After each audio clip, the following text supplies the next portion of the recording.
All right, future nurses, let's jump right into a topic that you're going to see all the time, both on the NCLEX and on the clinical floor. We're talking about sinus arrhythmia. It's one of those rhythms that looks a little weird on the EKG strip, but I promise we're going to make it super simple. By the end of this, you'll be able to spot it with total confidence. Let's get you prepped. Okay, so picture this. You're right in the middle of the NCLEX, or maybe you're on the floor during clinicals, and this rhythm strip pops up on the screen. The first thing you notice, it is not regular. And for just a second, your own heart might do a little flip-flop, right? So, what do? What's your next move? And look, that is a completely normal reaction. Seeing something irregular on the screen immediately triggers a bunch of questions, right? Is my patient okay? What am I supposed to do here? Is this dangerous? Well, that feeling of uncertainty, that's exactly what we're going to clear up for you right here, right now.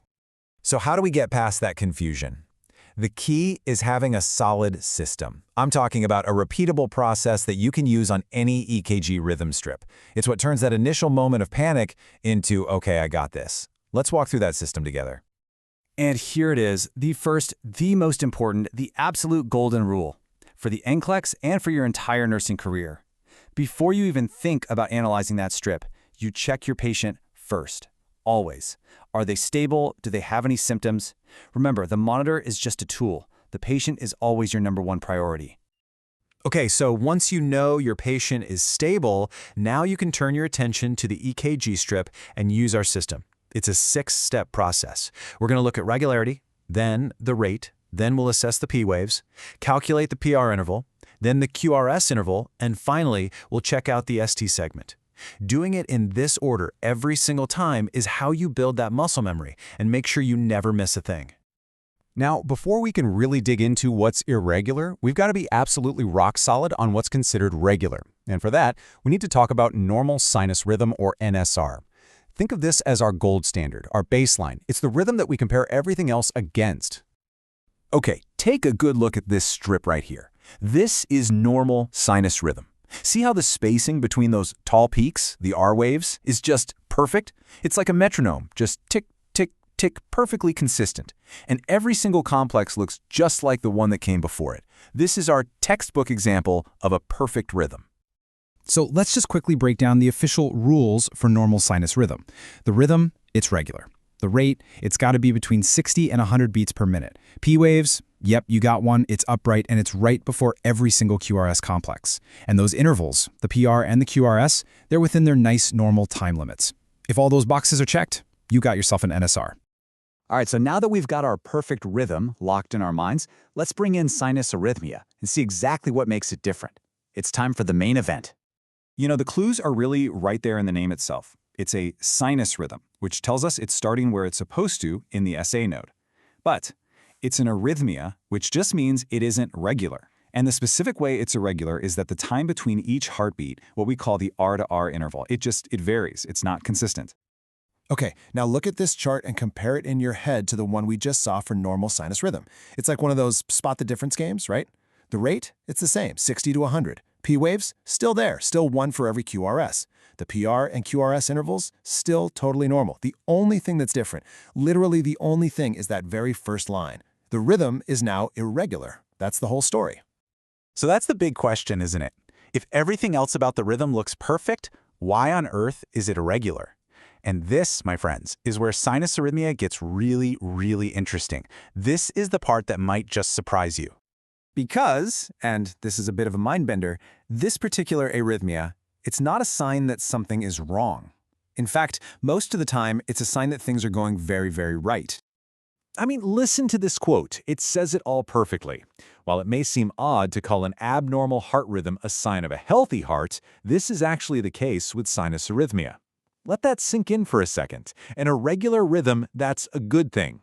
It sounds like a total contradiction, but getting this concept down is so important. So what's the mechanism here? How does this happen? Well, it's all tied to something super simple, your breathing. When you take a breath in, your heart rate naturally speeds up just a little bit. And when you breathe out, it slows back down. So it's this cycle, speed up, slow down, that creates that irregular pattern you see on the EKG. So let's just recap why we call this the healthy arrhythmia. First, it's super common, especially in healthy kids and young adults. Second, it's actually a sign of good cardiovascular health. It means your heart is responding well. Get this, sometimes not seeing it can be more of a red flag. And maybe most importantly for your practice, it almost never causes symptoms and pretty much never needs any kind of treatment. Okay, let's switch gears and bring this all back to what you need to know to pass the NCLEX, because the test writers know you know what this is. The real trick, the trap they want to see if you'll fall into, is whether you can tell it apart from a truly dangerous rhythm. And the #1 bad guy they want to make sure you don't confuse it with? Atrial fibrillation, AFib. Now listen, they are both irregular, that's true, but that is where the similarity ends. And mistaking one for the other is a huge deal, which is exactly why this is a classic NCLEX question. Okay, let's put them head to head. In sinus arrhythmia, you have beautiful, clear, uniform P waves. Why? Because the signal is coming from the right place, the SA node. The irregularity has a pattern, it goes along with the breathing. Now look at AFib. There are no real P waves to be found. Instead, you've got this messy, chaotic baseline. And the rhythm isn't just irregular, it's chaotically irregular. There's no pattern at all. And honestly, the side-by-side visual says it all. Look at the strip on the left. You can literally take your finger and point to every single P wave, march right across. P, Q, R, S, T, P, Q, R, S, T. Now, look at the strip on the right.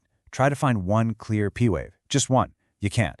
All you see is that jagged, messy, chaotic line between the QRS complexes. That visual difference, it is everything.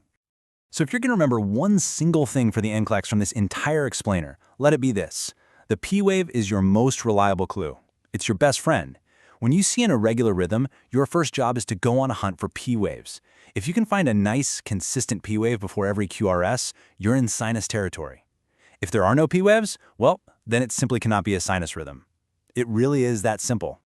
And we'll leave you with this final thought for your studies. Look, being able to confidently spot a healthy arrhythmia is a massive step forward. It means you're not just memorizing, you're understanding. So, as you keep prepping, ask yourself, okay, what's next? What's the dangerous rhythm that I'm most worried about missing? Make that your next target. Focus on that, and just keep building your confidence one rhythm strip at a time.